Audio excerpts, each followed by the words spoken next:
Officer on duty Kunchacko Boban നായകനായി എത്തിയ ഏറ്റവും പുതിയൊരു ക്രൈം ഡ്രാമ ത്രില്ലർ സിനിമ എന്ന് തന്നെ നമുക്ക് പറയാം. ശരിക്കും പറഞ്ഞ ഒരു ഇമോഷണൽ ഇൻവെസ്റ്റിഗേഷൻ ത്രില്ലർ ജോണറിൽ ഇറങ്ങിയ ഒരു സിനിമയാണ് ഓഫീസർ ഓൺ ഡ്യൂട്ടി എന്ന് പറയുന്നത്. ഇതിനെപ്പറ്റി സിനിമയുടെ ഒരു കൂടുതൽ ടെക്നിക്കൽ സൈഡിലേക്കോ അല്ലെന്നുണ്ടെങ്കിൽ സിനിമയെ പറ്റി കൂടുതൽ കടക്കുന്നതിന് മുന്നേ തന്നെ സാധാരണ സിനിമ കാണാൻ പോകുന്ന പ്രേക്ഷകർക്ക് ഈ ഒരു സിനിമയെ പറ്റി എങ്ങനെയുണ്ട്, കാണാൻ പറ്റുന്നതാണ്, നമുക്ക് ടിക്കറ്റ് എടുത്ത് കാണാൻ പറ്റുമോ എന്ന് ചോദിച്ചു കഴിഞ്ഞാൽ തീർച്ചയായും ഈ ഒരു കാറ്റഗറിയിൽ വരുന്ന സിനിമ കുഞ്ചാക്കോ ബോബന്റെ ത്രില്ലർ കാറ്റഗറി വരുന്ന സിനിമ തീർച്ചയായിട്ടും നമുക്ക് പോയി കാണാൻ, ടിക്കറ്റ് എടുത്ത് ഫാമിലി ആയിട്ട് തന്നെ നമുക്ക് പോയി കാണാൻ സാധിക്കും. എന്റെ എല്ലാ റിവ്യൂവിലും നോക്കിക്കഴിഞ്ഞാൽ അറിയാം, നമ്മൾ ഈ ഒരു സിനിമയുടെ റിവ്യൂ നമ്മുടെ ഈ ഒരു ചാനലിൽ തുടങ്ങിയിട്ട് 3-4 സിനിമ ആയതേ ഉള്ളൂ. അപ്പൊ ആദ്യം തന്നെ ഞാൻ പറയും, കാണുന്നതും കാണാതിരിക്കുന്നതും ഒക്കെ നിങ്ങളുടെ ഇഷ്ടം. ബട്ട് നമുക്കിത് എങ്ങനെയുണ്ട് മൊത്തത്തിൽ സാധാരണ പ്രേക്ഷകർക്ക് ഈ ഒരു ടിക്കറ്റിന്റെ ഫെയർ കൊടുത്ത് പോയി കാണാൻ സാധിക്കുമോ ഇല്ലയോ, അത് കൊടുത്തു കഴിഞ്ഞാൽ അത് ഓർത്താണോ എന്ന് മാത്രമേ ഞാൻ പറയാറുള്ളൂ. തീർച്ചയായിട്ടും നിങ്ങൾക്ക് ഫാമിലി ആയിട്ട് പോയി കാണാൻ പറ്റുന്ന ഒരു സിനിമ തന്നെയാണ്. അപ്പൊ നമുക്ക് സിനിമയിലേക്ക് കടന്നു കഴിഞ്ഞാൽ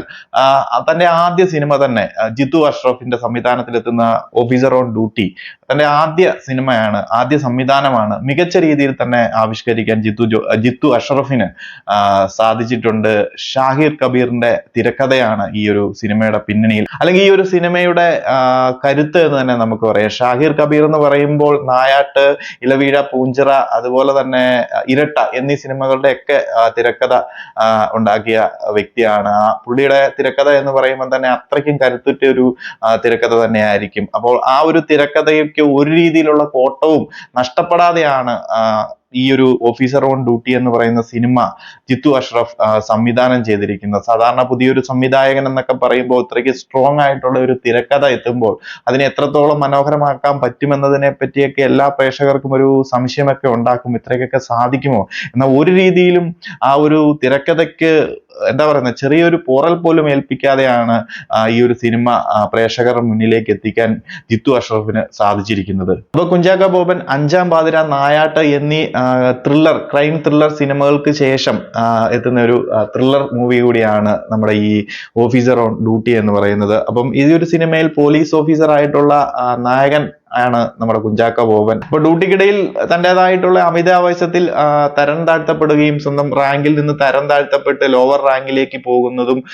അത് കഴിഞ്ഞ് റീജോയിൻ ചെയ്യുമ്പോൾ നമ്മുടെ മുക്കുവണ്ടം പണയം വെച്ച ഒരു കേസുമായി ബന്ധപ്പെട്ട് അതിലേക്ക് ഇറങ്ങുന്നതും അതിന്റെ കുറച്ച് ടെസ്റ്റ് ആൻഡ് ടേൺസും ഇതിന്റെ മിസ്റ്ററിയും ഇതുമായി ബന്ധപ്പെട്ട കാര്യങ്ങളൊക്കെ കണ്ടുപിടിക്കുന്നതും ഈ ഒരു മുക്കുവണ്ടം പണയം വെച്ച സംഭവങ്ങൾക്കെതിരെ ഇറങ്ങിത്തിരിക്കുന്നതും അത് കണ്ടുപിടിക്കുന്നതും അതിന്റെ കുറച്ച് സംഭവങ്ങൾ ചുരുളഴിയുന്നതും ഒക്കെയാണ് ഈ ഒരു സിനിമയുടെ മൊത്തത്തിലുള്ള ഇതിവൃത്തം എന്ന് പറയുന്നത്. അതിൽ പിന്നണിയിൽ കുറെ മാഫിയ, അതുപോലെ തന്നെ കഞ്ചാബോ, മയക്കുമരുന്ന സംഭവങ്ങൾ, ഈ ഒരു പുതുതലമുറയുമായി ബന്ധപ്പെട്ട കുറെ സംഭവങ്ങളൊക്കെ ആഡ് ഓൺ ചെയ്യപ്പെടുന്നുണ്ട്. ഇതെല്ലാം വളരെ മനോഹരമായി തന്നെ ജിത്തു അഷ്റഫിന് ആവിഷ്കരിക്കാനും സാധിച്ചിട്ടുണ്ട്.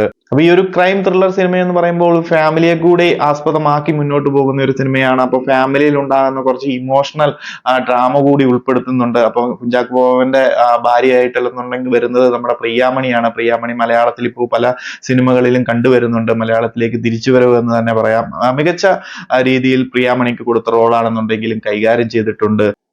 അടുത്തത് നമുക്ക് ഈ ഒരു സിനിമയിൽ എടുത്തു പറയാൻ പറ്റുന്നത് നമ്മുടെ വില്ലൻ റോളിലെത്തിയ വൈശാഖ് നായരുടെ റോളാണ്. ക്രിസ്റ്റി സാവിയോ എന്ന റോൾ മികച്ച രീതിയിൽ തന്നെ ചെയ്യാൻ സാധിച്ചിട്ടുണ്ട്. ആക്ഷൻസ് ആണെന്നുണ്ടെങ്കിലും വയലൻസ് ആണെന്നുണ്ടെങ്കിലും ഫൈറ്റും എല്ലാം കൂടെ കൂട്ടിച്ചേർത്ത് പ്രേക്ഷകരെ അവിടെ ഇരുത്തുന്ന രീതിയിലാണ്, ഇരുന്ന് കാണാൻ പറ്റുന്ന രീതിയിലുള്ള മികച്ച അഭിനയമാണ് വൈശാഖും ഈ ഒരു സിനിമയിൽ കാഴ്ചവെച്ചിരിക്കുന്നത്. ഈ ഒരു സിനിമ ഒരു ആക്ഷൻ അല്ലെങ്കിൽ ക്രൈം ത്രില്ലർ കാറ്റഗറിയിലും കുറച്ച് വയലൻസും എല്ലാം വരുന്നുണ്ടെങ്കിലും പ്രേക്ഷകർക്ക് ഒരു രീതിയിലുള്ള മുഷിപ്പും അല്ലെന്നുണ്ടെങ്കിൽ വെറുപ്പും തോന്നാത്ത രീതിയിൽ ഇതെല്ലാം ഈ ആക്ഷൻ ആണെന്നുണ്ടെങ്കിലും ഫൈറ്റും വയലൻസും എല്ലാം ഉണ്ടെന്നുണ്ടെങ്കിലും പ്രേക്ഷകർക്ക് ഒരിക്കലും അതൊരു വെറുപ്പ് തോന്നുവോ അല്ലെന്നുണ്ടെങ്കിൽ ഒരു ലാഗ് അടിപ്പിക്കുകയോ അല്ലെന്നുണ്ടെങ്കിൽ ഓവറായിട്ട് വയലൻസ് ഉണ്ടെന്നോ ഒന്നും തോന്നാത്ത രീതിയിൽ, എന്നാൽ ഇതെല്ലാം ഉൾപ്പെടുത്തി ഫാമിലി ആയിട്ട് പ്രോപ്പറായിട്ട് അവിടെ ഇരുന്ന് നമുക്ക് ഈ സിനിമ ആദ്യാവസാനം കാണാൻ പറ്റുന്ന രീതിയിലാണ് സിനിമ എടുത്തു വെച്ചിരിക്കുന്നത്. അത് തന്നെയാണ് ഈ ഒരു സിനിമയുടെ ഏറ്റവും പോസിറ്റീവ് ആയിട്ടുള്ള കാര്യം. അതുപോലെ തന്നെ ഇതിന്റെ ബാക്ക്ഗ്രൗണ്ട് സ്കോർ, സംഗീതവും ബാക്ക്ഗ്രൗണ്ട് സ്കോറും ഒക്കെ നമ്മുടെ ജേക്സ് ബിജോയിയാണ്. ജേക്സ് ബിജോയുടെ പശ്ചാത്തല സംഗീതം എന്ന് പറയുമ്പോൾ കൂടുതൽ പറയേണ്ട കാര്യമില്ല. പ്രേക്ഷകരെ അവിടെ ഇരുത്തി കാണിപ്പിക്കും. അല്ലെന്നുണ്ടെങ്കിൽ മൊത്തത്തിൽ ആ ഒരു സിനിമയിലേക്ക് ഇറങ്ങി ചെല്ലുന്ന രീതിയിലായിരിക്കും പശ്ചാത്തലം കൊടുക്കാൻ പോകുന്നത്. അപ്പം ജേക്സ് ബിജോയുടെ പശ്ചാത്തല സംഗീതം വളരെ മനോഹരമായി തന്നെ പല സാഹചര്യങ്ങളിലും പല ത്രില്ലിംഗ് ആയിട്ടുള്ള സസ്പെൻസ് നിലനിർത്തിക്കൊണ്ട് എല്ലാ ഏരിയകളിലും കവർ ചെയ്യാൻ ബാക്ക്ഗ്രൗണ്ട് സ്കോറിന് സാധിച്ചിട്ടുണ്ട്. അതുപോലെ തന്നെ ഛായാഗ്രഹണമാണെന്നുണ്ടെങ്കിലും എഡിറ്റിംഗ് ആണെന്നുണ്ടെങ്കിലും വളരെ മികച്ചു തന്നെ നിൽക്കുന്നു ഈ ഒരു സിനിമയിൽ. സോ ഈ അടുത്തിറങ്ങിയ ഏറ്റവും മികച്ചൊരു ഇമോഷണൽ ഇൻവെസ്റ്റിഗേഷൻ ജേണലിൽ ഇറങ്ങിയ ഒരു ത്രില്ലർ സിനിമ എന്ന് തന്നെ നമുക്ക് പറയാം ഓഫീസർ ഓൺ ഡ്യൂട്ടി എന്ന് പറയുന്നത്. തന്റെ ആദ്യ സംവിധാനത്തിൽ തന്നെ ഷാഹി കപൂറിനെ പോലെ മികച്ച തിരക്കഥ കൊടുക്കുന്ന ഒരു തിരക്കഥാകൃത്തിന്റെ തിരക്കഥയ്ക്ക് ഒരു രീതിയിലുള്ള പ്രശ്നങ്ങളും വരാതെ മികച്ച രീതിയിൽ ആവിഷ്കരിക്കാൻ തന്റെ ആദ്യ സിനിമയിൽ തന്നെ സംവിധായകനായിട്ടുള്ള ജിത്തു അഷ്റഫിന് സാധിച്ചിട്ടുണ്ട്. അപ്പോൾ പ്രേക്ഷകർക്ക് ധൈര്യമായിട്ട് ഈ ഒരു സിനിമ ഫാമിലി അടക്കം തിയേറ്ററിൽ പോയി കാണാം. അത്രയ്ക്ക് മികച്ചൊരു ത്രില്ലർ എക്സ്പീരിയൻസ് തന്നെയായിരിക്കും സിനിമ നൽകാൻ പോകുന്നത്. അപ്പോൾ കൂടുതൽ സിനിമ അപ്ഡേറ്റുകളുമായി മറ്റൊരു വീഡിയോയിൽ കാണാം.